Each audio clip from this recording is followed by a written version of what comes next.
আজকের এই ক্লাসের সাহায্যে শব্দে শব্দে কিভাবে রিডিং পড়বেন, কোথায় কয় আলিফ টেনে পড়তে হবে বা গুণনা কিভাবে করতে হবে বা গুণনাগুলির নাম কি, এই বিষয়গুলি অনেক সহজেই শিখে নিতে পারবেন। আউযু বিল্লাহি মিনাশ শাইতানির রাজিম, বিসমিল্লাহির রহমানির রহিম।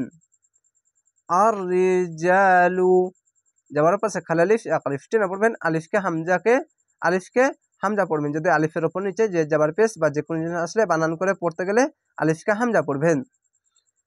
আর রিজালু, আর রিজালু, জালু এখানে এক আলিফ টেনে পড়বেন।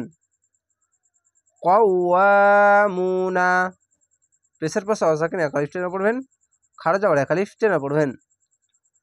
আলান এখানে ওয়াজিব গুন্না, আইনটিকে মোটা করে গলা চিপে পড়বেন। আলান নিসাই মোটা চিহ্ন মাদ্দে লাজিম 4 আলিফ টেনে পড়বেন। নিসাই বিমা যাবার পাশে খালি আলিফ এক আলিফ টেনে পড়বেন। ফাদ্দলাল, ফাদ্দলাল, ফাদ্দলাল অবশ্যই দটিকে মোটা অক্ষর, তার জন্য দ মোটা করে পড়বেন। ফাদ্দলাল লাহু আল্লাহ লেখা থাকলে ডান পাশের অক্ষরটি দেখবেন, ওপরে যাবার পেশ বা যে কোনো জিনিস থাকলে আল্লাহ লেখাটি মোটা করা হবে। লাহু খাড়া যাবার এক আলিফ টেনে পড়বেন। ওয়াদাহুম, ওয়াদাহুম আইনটিকে গলা চিপে মোটা করে পড়বেন। আলা খাড়া যাবার এক আলিফ টেনে পড়বেন, আইনটিকে মোটা করে গলা চিপে পড়বেন।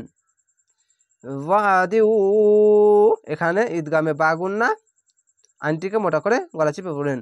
ওয়াদিউ ওয়াবিমা চিকন চিহ্ন মাদ্দে আরজি 3 আলিফ টেনে পড়বেন। মোটা চিহ্ন মাদ্দে লাজিম 4 আলিফ টেনে পড়বেন। ওয়াবিমা আনফাকু পেশের পাশে অসাকিন এক আলিফ টেনে পড়বেন। এখানে ইকফা গুন্না বাংলা অনেস্কার মতো পড়বেন। মিন আমওয়ালিহিম যাবার পাশে কালি আলিফ এক আলিফ টেনে পড়বেন এবং এখানে তো আছে, তো এই জায়গায় থামা ভালো, থামতে হবে, তার জন্য হিম বলে থেমে যাবেন। আমওয়ালিহিম ফাসসালিহাতু খাড়া যাবার এক আলিফ টেনে পড়বেন। এখানেও খাড়া যাবার এক আলিফ টেনে পড়বেন। ফাসসালিহাতু এটি হা উচ্চারণ করতে গেলে এরকম বাতাস বেরোবে। হাতু কানিতানু কানিতাতুন খাড়া যাবার এক আলিফ টেনে পড়বেন। এখানেও খাড়া যাবার এক আলিফ টেনে পড়বেন। কানিতাতুন 16 করে পড়ছি দেখেন। কানিতাতুন, কানিতাতুন অবশ্যই খাড়া যাবারে এক আলিফ টেনে পড়বেন। হাফিজাতুল এখানে তুল এই লামের সঙ্গে মিলে যাবে, খাড়া যাবারে এক আলিফ টেনে পড়বেন। এখানেও খাড়া যাবারে এক আলিফ টেনে পড়বেন। হাফিজাতুল লিল গায়বি, লিল গায়বি বিমা যাবার পাশে খালি আলিফ এক আলিফ টেনে পড়বেন। হাফিজল এই লামের সঙ্গে মিলবে। হাফিজল ল এখানে তো আছে, থামতে হবে, তার জন্য শেষ অক্ষর সাকিন দিয়ে 3 আলিফ টেনে থেমে যাবেন। কেন খাড়া যাবার এক আলিফ টেনে পড়তে হয়, শেষ অক্ষর সাকিন দিলে এক আলিফ তো এখানে টেনে পড়তে হয়, আর যদি সাকিন দিতে হয় শেষ অক্ষরে যদি মিলাতে হয় তাহলে 3 আলিফ টেনে পড়বেন, মধ্যে আরজি হবে। এবং আল্লাহ লেখা থাকলে ডান পাশের অক্ষরটি দেখেন, ওপরে যাবার আছে বা পেশ, ওপরে যে কোনো জিনিস থাকলেই আল্লাহ লেখাটি মোটা করা হবে। ল ওয়াল্লাতি জের পাশে সাকিন এক আলিফ টেনে পড়বেন, খাড়া যাবার এক আলিফ টেনে পড়বেন। ওয়াল্লাতি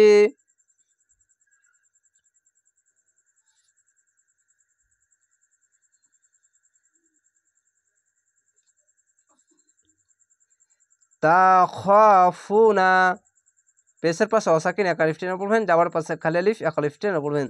তাখাফুনা নুশুজাহুন্না পেশের পাশে অসাকিন এক আলিফ টেনে পড়বেন। এখানে ওয়াজিব গুন্না। নুশুজা এখানে যা কিরকম যা উচ্চারণ হচ্ছে ঝিনঝিন করে, যা এরকম হচ্ছে। নুশু সু এটি সিন নয়, সু এরকম হবে না, সু ওপর তালুর সঙ্গে মিলিয়ে হবে। নুশুজাহুন্না ফাইজুহুন্না, পেশের পাশে অসাকিন একালিফ টেনে পড়বেন, এখানে ওয়াজিব গুন্না। আইনটিকে মোটা করে গলা চেপে পড়বেন। ফাইজুন, এখানে জুহুন্না। অবশ্যই এই শব্দটা যদি একবার ভুল হয়ে যায় তো আরেকবার পিছন থেকে পড়বেন, তাহলে সঠিকটা বুঝতে পারবেন। ফাইজুহুন্না, ফাইজু, এখানে জু এরকম শুধু হবে না, এটি মোটা অক্ষর জু, এভাবে মোটা করে পড়বেন।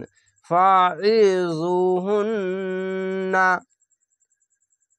ওয়াহজুরুহুন্না। আমি যদি এখানে না টান দিই তাহলে ভুল হবে, এবং এখানে ওয়াজিব গুন্না না করলেও এখানে ভুল হবে। তো এরকম ভাবে পড়তে হবে, আহজুরুহুন্না, রুহুন্না, এখানে একালিফ টেনে পড়বেন, এখানে গুন্না করবেন। ফিল এই লামের সঙ্গে মিলবে। মাদাজি, আইনটিকে মোটা করে এভাবে পড়বেন। যাবার পর সেখানে আলিফ একালিফ টেনে পড়বেন। মাদাজি ওয়াদরিবুহুন, এখানে জিম আছে, জিমের জায়গায় থামা ভালো, তার জন্য হুন, এখানে দেখেন তাসদিদ আছে, তার জন্য এরকমভাবে হুন এভাবে থেমে যাবেন। পেশের পাশে অসাকিন একালিফ টেনে পড়বেন।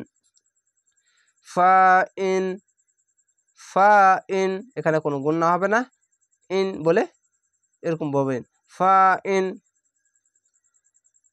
আতানাকুম, ত আইনটিকে ধরতে হবে, ত আনাকুম, আতানাকুম, ফালা, যাবার পাশে খালালিফ একালিফ টেনে পড়বেন।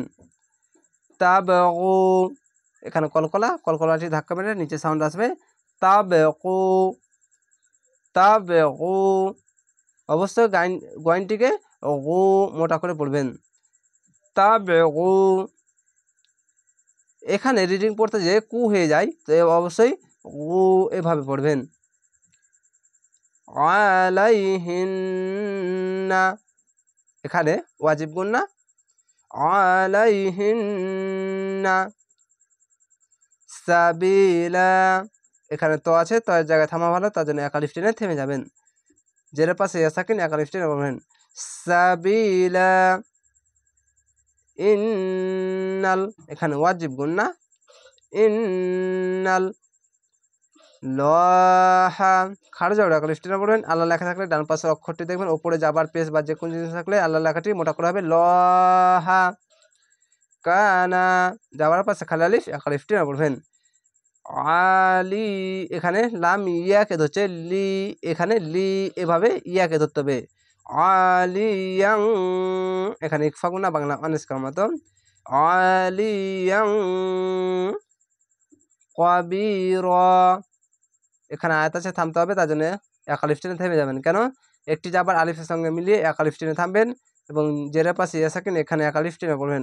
কবিরা, অবশ্যই আমি একটি শব্দকে পড়তে যেয়ে যদি একবার ভুল পড়ে দিচ্ছি বা স্পষ্টভাবে আপনারা বুঝতে পারছেন না, তো ওটাকে আবার পিছন থেকে আমি পড়ে নিচ্ছি, যেন ওই শব্দটা বারবার আপনি ভুল না করেন।